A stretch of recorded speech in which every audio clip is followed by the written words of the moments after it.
Hello, everyone. Hello, welcome to all. We are seeing that people are joining us.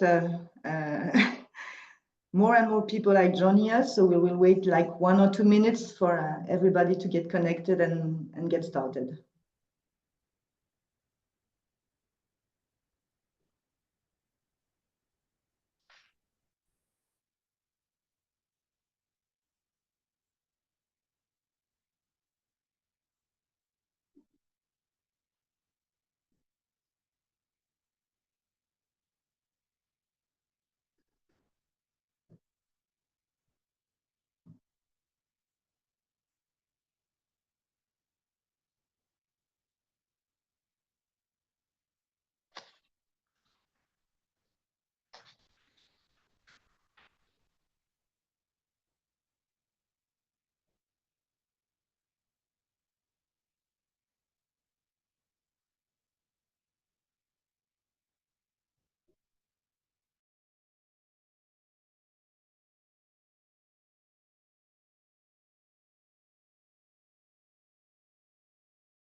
Good morning or good afternoon to the new joiners. Just maybe another minute and we'll be able to get started very soon as people are joining right now. Thank you.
So maybe Damien, we can start. I think we should get started.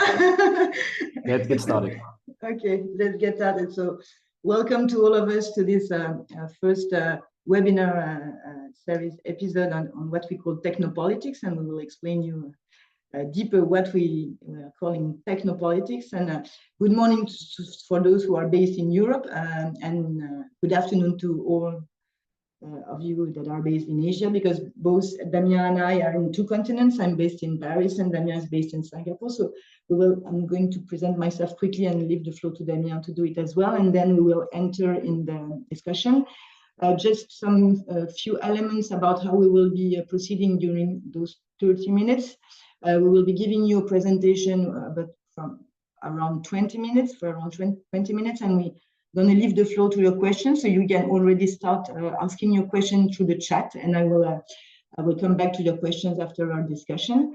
All this presentation and the appendix that we have in this presentation will be sent to you after this presentation, and as well as the replay of this webinar. So my name is Marine Champon. I'm a specialist on risk management since like 20 years, and I founded my own company 10 years ago. I've been working in various sectors, mainly in the energy sector, the oil and gas mining sector, but also the agribusiness. And I'm really specialized on geopolitical risks, working either with international companies or under EU or World Bank missions and projects. So here is my quick background, and I'm based in Paris. Thank you, Marine. So I'm Damien. I'm based in Singapore. I work as a managing director at WeBootUp, a boutique technology firm providing technology services, advisory, and technology services in particular across Asia, and with some global clients as well. So I come from the lens of a technology with more than 20 years of experience across 3 continents, both as a consultant, advisor, but also as an operator in companies of different sizes, from startup to larger corporations. Thanks again for being here today, and let's get started. Thanks, Damien.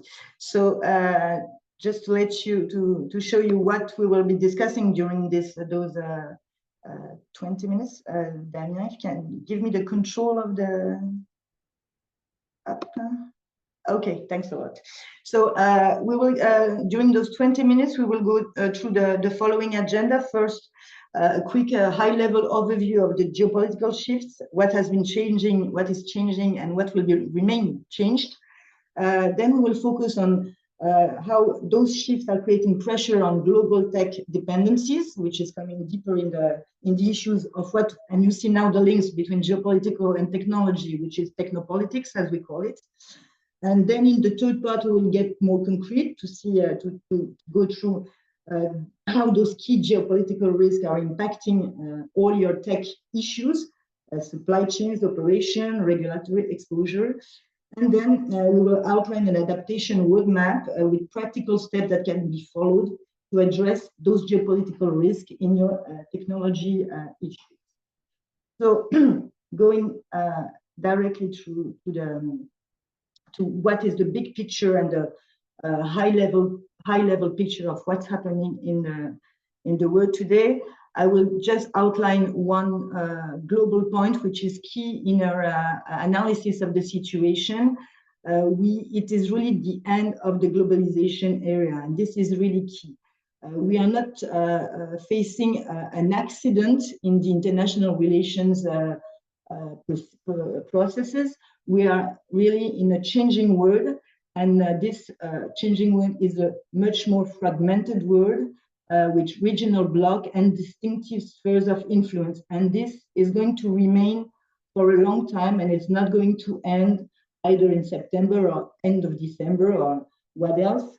It's really a main and definite change in the 13 years that we have known since today.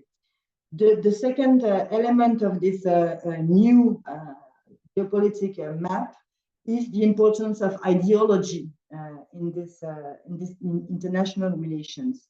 We are really seeing, this return to regional blocks is really linked to the importance of ideology in the international relations, and the consequences of this situation is that the geopolitical risk is really different in the analysis you can make than other risks.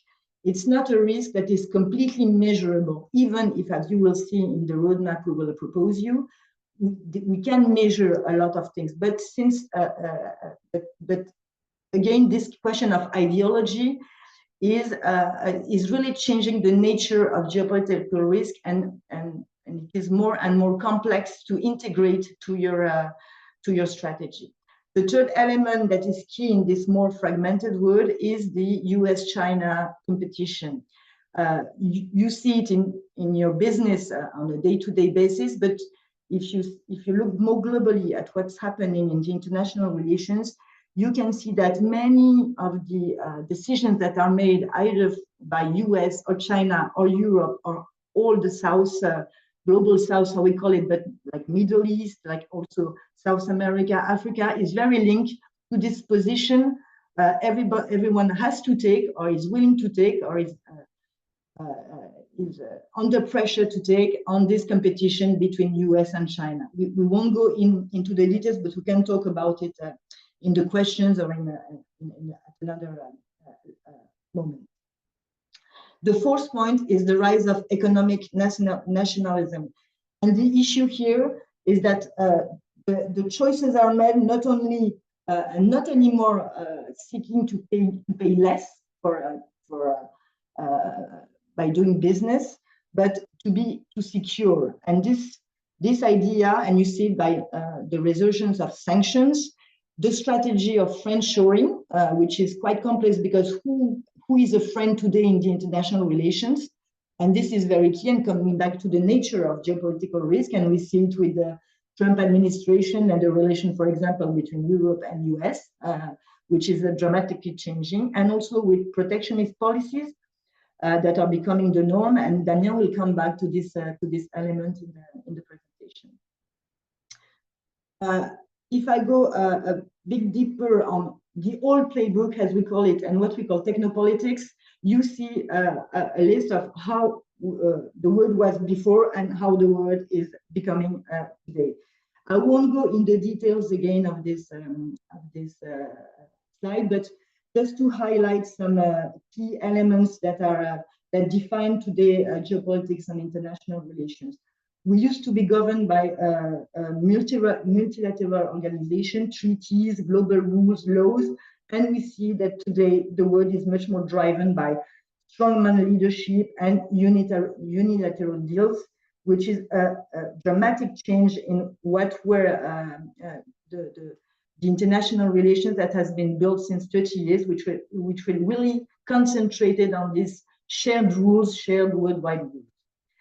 We are also seeing a shift from soft power to hard power. There was a consensus on shared values, on like human rights, for example, and we are seeing that it's more hard power, ideology, and transactional interests that are now driving international relations. Third point, the trade is no longer rules-based and is much more conditional, strategic, and often political. Even capital markets have changed with an increase of investor activism about political and national security interests. And the system that supported globalization on the tech side, like open data flows or just-in-time supply chains, are being replaced with more fragmented, sovereignty-driven models. So again, you will have those slides after this presentation, so I will not go into the details, but you see a dramatic shift between the two. So based on this analysis of how the world is today shifting from globalization or happy globalization, as we used to call it, to fragmented world, what does it mean really for companies? The first point is that, and before entering into these three boxes, our belief is that companies have seen geopolitics as a context and not as an element that it was key in their business. Today, companies are realizing that they are a key player of the geopolitical landscape.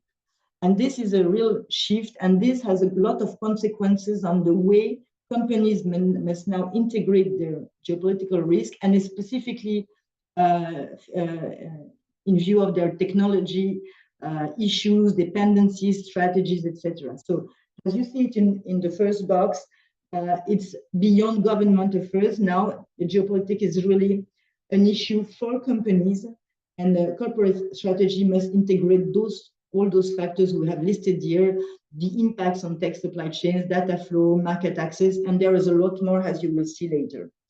The second point is that economic decisions, and I mentioned it before, are no longer just about cost efficiency. Political loyalty, national alignment, security concern are now shaping business, and this also is key in the way we have to consider geopolitics. And third element is the new national narrative. You see and you hear all day more and more terms like sovereignty, strategic autonomy, technological independencies, and they are reshaping regulatory landscapes worldwide. So just to give you an overview of all those geopolitical risks to watch for your tech stack. So we have listed 14, but the list could be much more longer. We have tried to categorize them. And again, maybe you are looking at that saying, oh my God, there are so many things. But again, we will try and give you some key elements to face that, and key steps and roadmap to face that. But just as you see, we have a lot of different geopolitical risks, and you can see really quickly how they target your business and your tech issues. Trade controls and sanctions that are really reshaping who you can buy from and who you can sell to, which is key. Critical materials, this is one of the biggest issue in the world today and for companies. I would say that critical materials is the oil issue of the 21st century, and we are having these same questions and geopoliticals move around who has these critical materials, who has access, who is buying them, who is selling them, etc. Semiconductors that now are now heavily politicized, and this is key, of course, in your business. Data sovereignty, extraterritorial laws, has GDPR or the Cloud Act that create compliance risk in a multiple areas. Regulation that are diverging, and Damien will come back to that, and you will see in the appendix how different are the strategies of different blocks about this question of regulation. Cyber information and warfare, currency weaponization, and then ESG expectations. You have all noticed that ESG is not high on the agenda, but still remains. And this is key to have in mind, because it's not because some administrations say that it doesn't count anymore, that it's not here, and it's still here, and it has a lot of implication as well. So the takeaway of this slide will be the following: geopolitical complexity now lives inside your tech stack. I will just finish with some 4 key figures and then leave the floor to Damien. 84% of the Fortune 500 finance and insurance firms face high or severe cyber risk exposure to nation-state threats and sanctions-driven disruptions. So you see how corporate vulnerability to here just one tech risk is key. Also, regulation is also skyrocketing. There has been a jump of 56% in just a few years in the US tech regulations. We also see the cost of shifting from a supplier to another, and due to the delays and the complexity of shifting. And then this last figure is really key for us and has driven our will to share with you what we see as the link between geopolitics and technology, and why we think, Damien and I, that this link between evaluating your geopolitical risk to address your technological dependencies, issue, and strategies is key. Only 90%, so I would say 20% of multinationals conduct structured geopolitical stress tests, meaning that there are 4 out of 5 companies that are unprepared for geopolitical and policy shifts. So Damien, I leave you the floor. Thank you, Marine. Again, if you have any questions, please drop them in the chat. So we've talked about some of the power blocks that we're highlighting here. I think it's important to look at them as new fault lines in the digital infrastructure landscape. So we're going to be highlighting specifically US, China, and Europe. The Global South in itself is actually a very interesting area and group of countries and jurisdiction we're going to be looking at probably in the next episode, especially in the Middle East. You would have heard about some massive investment in data, digital infrastructure, and AI by the Kingdom of Saudi Arabia, as well as Qatar and UAE. So we'll get to that probably the next episode, and with a focus a bit more on the AI value chain. So today we'll be looking at most of the, I guess, the 3 others key power blocks here. So starting with the US in particular, the US dominates in many ways the digital infrastructure as well as the technology stack for many corporations and many countries, from the semiconductors to chips to cloud services to enterprise applications as well. More than 85% of enterprise applications today would be kind of US made. And that's one of their, I guess, key levers here to maintain this leadership. And in some instances, we could call weaponize also the technology to maintain that competitive advantage. So they're using other levers like policies, the CHIPS Act, for example, to be able to maintain that competitive advantage on the semiconductor value chain, but also export controls to specifically target geographies or countries or jurisdiction that they do not want to facilitate access to the latest technology for civil application, but also, of course, military applications. And that's how they're kind of targeting certain countries as being, the friends or foe category. And last but not least, very, very important, we tend to forget it, the dollar is probably the biggest weapon they have in terms of using extraterritorial rights and outreach and reach in general, because they can block off tech transactions and as well as the payment infrastructure the moment USD is being used for a transaction anywhere across the globe. So that's kind of the positioning, the levers the US have to maintain leadership in the technology space. Interestingly, on the opposite side of the spectrum, China had started back in 2015, I guess, a plan for self-sufficiency and food sovereignty in certain critical aspects of the digital infrastructure, so including semiconductors, for example.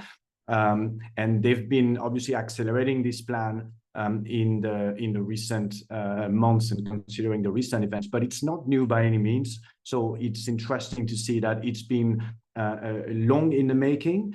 They benefit from a political stability and a time horizon that most of Western power blocks cannot really benefit from due to the alternance of power of parties in power.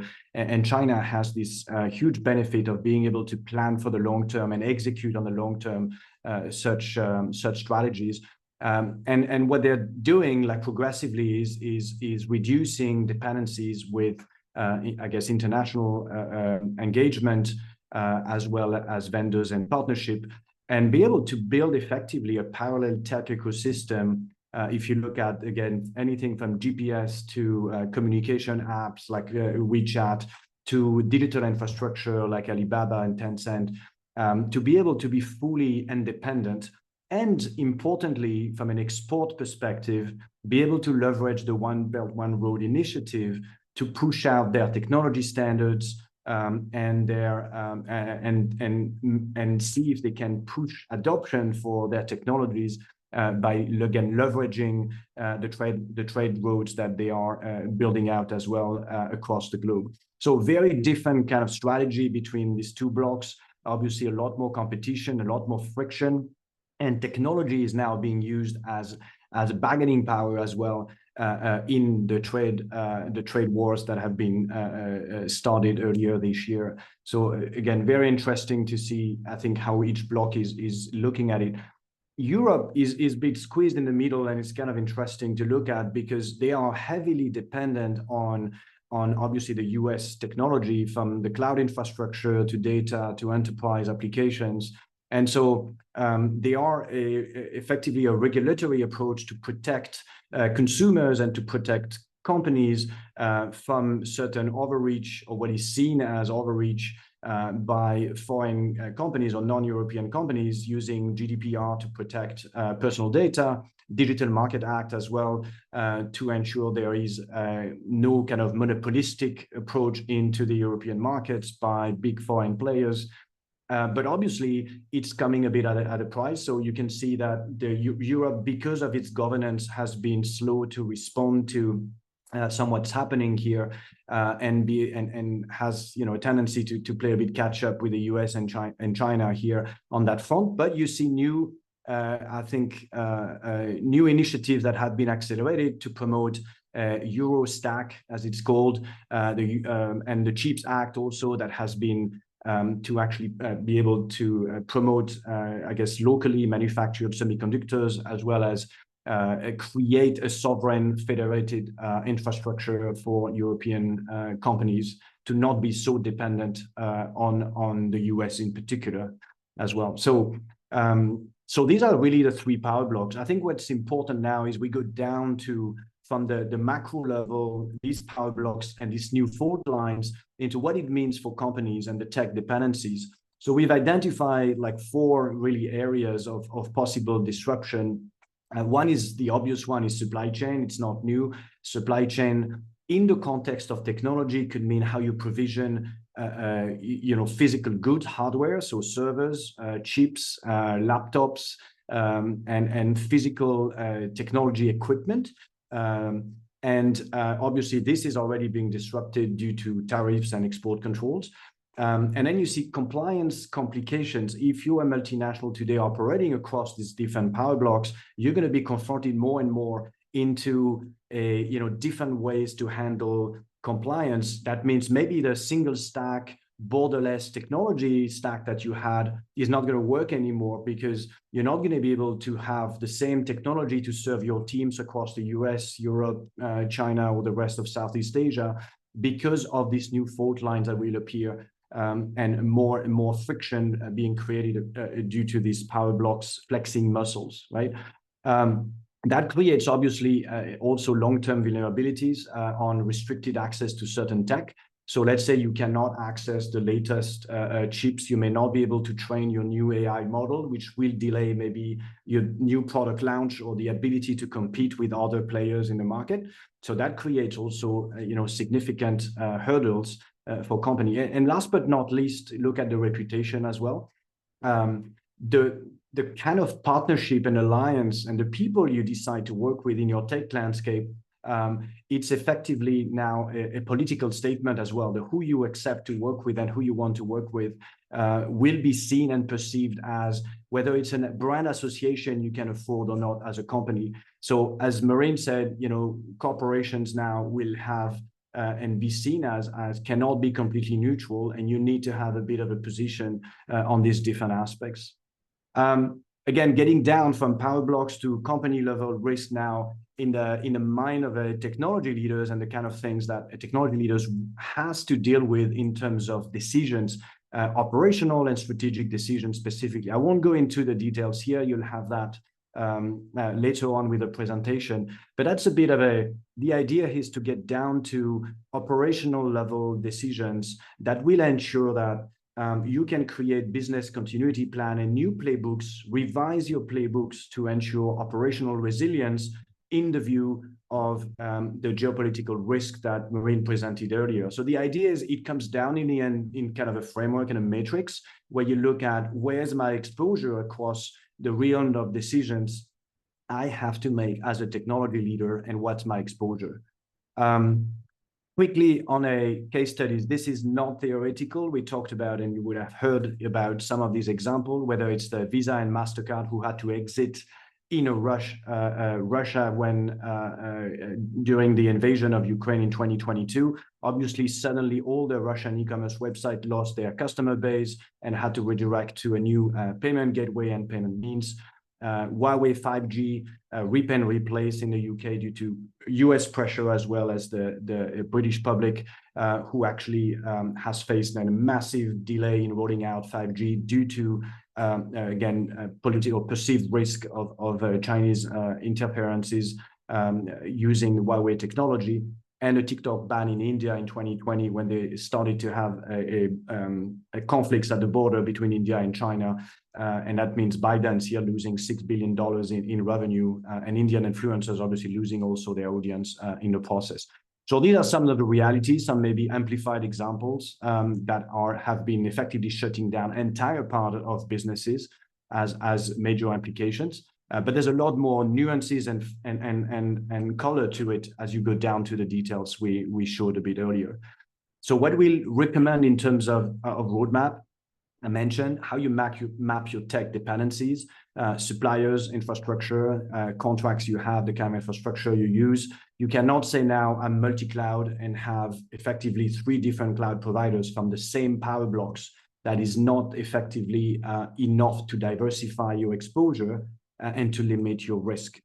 So you'll have to stress test your supply chain, create what-if scenarios to actually understand whether you're ready or not, as well as creating now local alternative in the different power blocks you'll identify where you need to operate in to insulate yourself for some of these geopolitical events. And obviously bake that into your governance model at leadership level.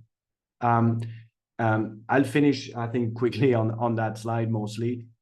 So we've come up with I guess, a framework to look at and analyze this situation for each company. It's about really reframing the worldview with this new lens that we described today, describing now the new intent to really be clear about what's really happening and the why in terms of this geopolitical event, and drive that into strategic autonomy and what it means at the operational level. So we really try to get down to operational playbook that can be practical and can be useful on day one. And so that's how we think we can help, from research to scenario simulation to actual activation program, to get down to revise your playbook to ensure operational resilience across the business by leveraging and mitigating risk related to your technology landscape. All right. So I apologize, it's slightly 1 minute late. I don't know if there's a question that we can help we can help address.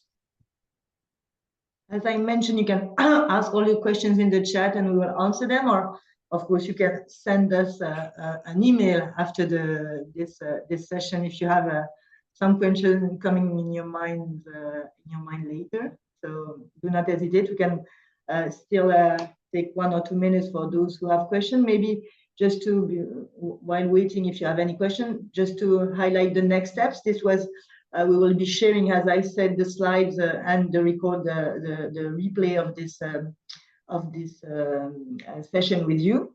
We are planning a second session of the Technopolitics series in the coming weeks, three to coming weeks. So stay tuned and we will inform you as soon as possible. And of course, as I said, you can contact us or get connected with us through LinkedIn. If you have any questions, any remarks, any comments on this first session of Technopolitics webinar. I see there is no question on the chat. Again, and I will leave also the floor to Damien. We have really been pleased to share with you views on this. Again, important links, we believe, between analysis of geopolitical risk and technology dependencies and issues. So thanks to all for attending. We were very happy to be with you in this first session. And Damien, I leave you the floor for some conclusion word as well. Thank you very much. Yeah, thanks, Marine, and thanks for attending, guys. If any question, again, you drop us a note. We'll be happy to follow up with you, and we'll be sending out invites for the next episode shortly as well. And we'll be focusing on other aspects of the tech and, again, the impact of geopolitics on technology. So again, thanks very much for attending today, and look forward to hearing from you soon. Thank you. Have a very nice day. Thank you, guys. Bye-bye.